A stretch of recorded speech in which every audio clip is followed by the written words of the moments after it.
আল্লাহ plan করলেন, জিব্রাইল ডেকে বললেন, ও জিব্রাইল, আমার পেয়ারা নবীকে স্পেশাল সারপ্রাইজ দিব, কিন্তু এই সারপ্রাইজের গিফটটা তোমার হাত দিয়ে আমি দিতে চাই না, তুমি দিয়ে আসলে হবে না। আমার পেয়ারা নবীকে দুনিয়া থেকে টান দিয়ে আমার আরশের উপরে নিয়ে আসো। সাহিবুল মেরাজ, যেই নবীর মেরাজ হয়েছে আর কোন নবীর হয় নাই।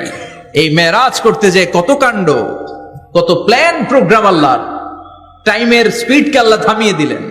মক্কা থেকে উঠিয়ে বিশ্বনবীকে এক মরুভূমিতে রাখা হলো রাতে, বললেন দোয়া করেন। দোয়া করে বিশ্বনবী বললেন, ভাই জিব্রাইল, এটা কোন জায়গা, কোথায় দোয়া করব? সাইয়েদনা জিব্রাইল বলেন, নবী, কিছুদিন পরে এই জায়গায় আপনি হিজরত করে আসবেন, এই জায়গার নাম ইয়াসরিব, মদিনা। দোয়া করলেন। আবার সেখান থেকে তুলে এক পাহাড়ে রাখা হলো, নবী দোয়া করেন। দোয়া করে নবী বললেন, এটা কোন পাহাড়, অন্ধকার, আমি তো কিছু চিনি না। সাইয়েদনা জিব্রাইল বললেন, নবী, এটা সাধারণ পাহাড় নয়, এই পাহাড়ের কথা আল্লাহ কোরআনে বলেছেন, এই পাহাড়ের কসম আল্লাহ কোরআনে খেয়েছেন। এই পাহাড়টা হলো আপনার ভাই মুসার পাহাড়, তুর পাহাড়।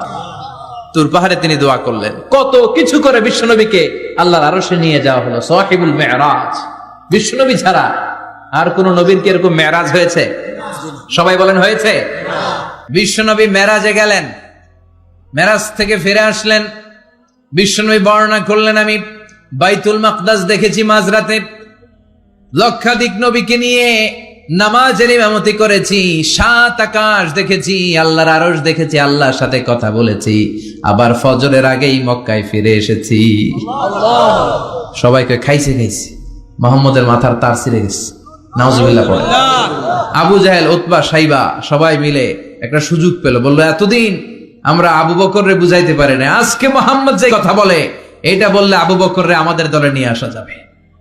সবাই সাইয়েদনা আবু বকরের কাছে যায়, যে বলে, আবু বকর, জানো নাকি তোমার নবী নতুন কথা আমদানি করেছে? কি বলেছে আমার নবী? তোমার নবী বলে মাঝরাতে বাইতুল মাকদাস গিয়েছে। বাইতুল মাকদাসে তখন দ্রুতগামী ঘোড়া দিয়ে ছুটলেও যেতে লাগে 15 দিন।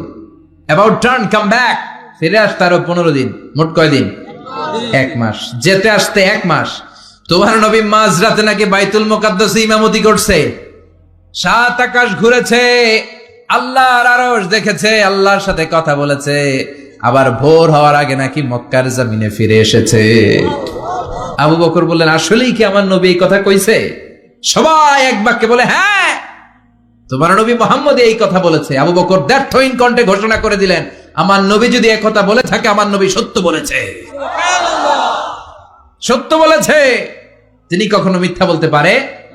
বিশ্বনবী খুশি হয়ে গেলেন, সাইয়েদনা আবু বকরের জন্য দোয়া করে দিলেন, আর বললেন, আবু বকর, আনতা লাস্তা আবু বকর ফাকাত, আজকে থেকে তুমি শুধু আবু বকর নও, আজকে থেকে তুমি আবু বকর সিদ্দিক। সিদ্দিক, সত্য গ্রহণে, সত্য প্রকাশে, সত্য মানার ক্ষেত্রে আপোষহীন, কোনো আপোষ নাই। চিল্লায় এখন ঠিক কিনা?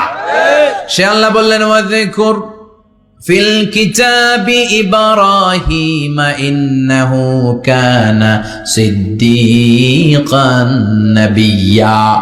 ও নবী, আপনার এই কোরআনের ভেতরে আমার খলিলের নামটা রাখেন, কারণ আমার খলিল যেন তেন কোন নবী নয়, সাধারণ পয়গম্বর নয়, আমার নবী ইব্রাহিম হলো সিদ্দিক, সত্য প্রকাশে আপোষহীন। এজন্য আল্লাহ খুশি হয়ে ওনার একটা টাইটেল দিলেন, টাইটেলটা হলো খলিল। ওয়াত্তাখাযাল্লাহু ইব্রাহিমা, চিল্লায় বলেন, ওয়াত্তাখাযাল্লাহু ইব্রাহিমা, আমি ইব্রাহিমকে খলিল বানিয়েছি। খলিল মানে দোস্ত। খলিল মানে কি? আল্লাহ দুনিয়ার একজনের দোস্ত ডাকে। কি মজার ব্যাপার, কেমন লাগে তার কাছে শুনতে? সুবহানাল্লাহ কইবেন না? ওনারে বানাইলেন খলিল, আর বিশ্বনবীরে বানাইলেন হাবিব। সুবহানাল্লাহ পড়েন। বাপ বেটা সব নিয়ে গেছে। সাইয়েদনা ইব্রাহিম হচ্ছেন বাবা, আর বিশ্বনবী ছেলে। বিশ্বনবীর অনেক উপরের পুরুষ হচ্ছে সাইয়েদনা ইব্রাহিম, তো এটা পরদাদা না, বাবা না? বিশ্বনবী বলতেন, আনা দাওয়াতু আবি ইব্রাহিম, আমি নবীরে পেয়ে নাচানাচি করো, আমি তো ইব্রাহিম আলাইহিস সালামের দোয়ার ফসল। সুবহানাল্লাহ পড়েন। এজন্য বাবা হলো খলিল, ছেলে হলো হাবিব। খলিল মানেও বন্ধু, হাবিব মানেও বন্ধু। খলিল মানে এমন বন্ধু যেই বন্ধু আল্লাহরে খুশি করার জন্য কাজ করে, আর হাবিব মানে এমন বন্ধু যারে খুশি করার জন্য আল্লাহ নিজে কাজ করে। কার পাওয়ার বেশি? হাবিবের কয়েক ডিগ্রি বেশি। সুবহানাল্লাহ পড়েন।